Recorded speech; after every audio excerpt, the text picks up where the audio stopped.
Car j'ai reçu du Seigneur ce que je vous ai enseigné, c'est que le Seigneur Jésus, dans la nuit où il fut livré, prit du pain. 1 Corinthiens 11, 23.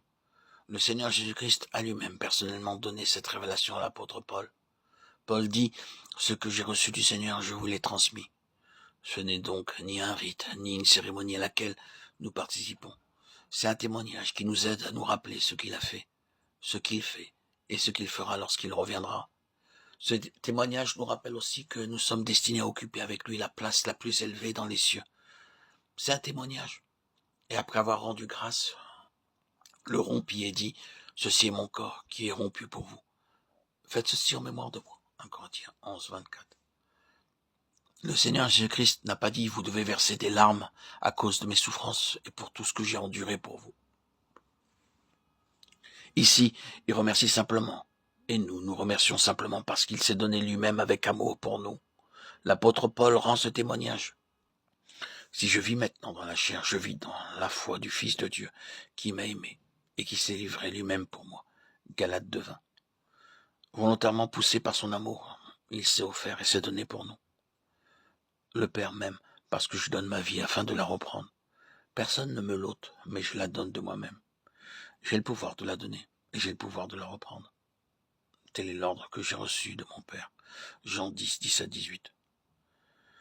Sous l'effet de son puissant amour, de son plein gré, le Seigneur Jésus s'est donné lui-même pour nous. Personne n'aurait pu mettre la main sur lui à ce moment-là.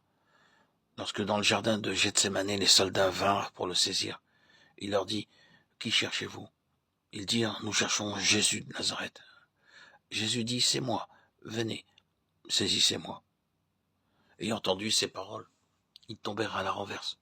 Ils ne purent pas s'approcher de lui, ni mettre la main sur lui. Mais en pleine connaissance de cause et de son plein gré, il s'est livré entre leurs mains. C'est pour cette raison précise que nous rendons grâce en prenant le pain, car sa mort est une victoire céleste, éternelle, puissante, parce que par un seul sacrifice, il a amené à la perfection tous ceux qui se sont approchés de lui. Par un seul sacrifice, il a rendu possible à tout pécheur, de quelque pays qu'il soit, quel que soit son degré de souillure, de corruption, de venir simplement à lui. Ainsi, tout pécheur, quel qu'il soit, quels que soient ses péchés, peut venir à lui simplement et être sauvé, pardonné, lavé, transformé et reçu par lui. C'est la raison pour laquelle nous rendons grâce en prenant le pain, car ses yeux ont vu à l'avance l'immense somme de bénédiction qui découlerait de son seul sacrifice. J'annonce dès le commencement ce qui doit arriver et longtemps d'avance ce qui n'est pas encore accompli. Je dis, mes arrêts subsisteront et j'exécuterai toute ma volonté. Ésaïe 46, 10.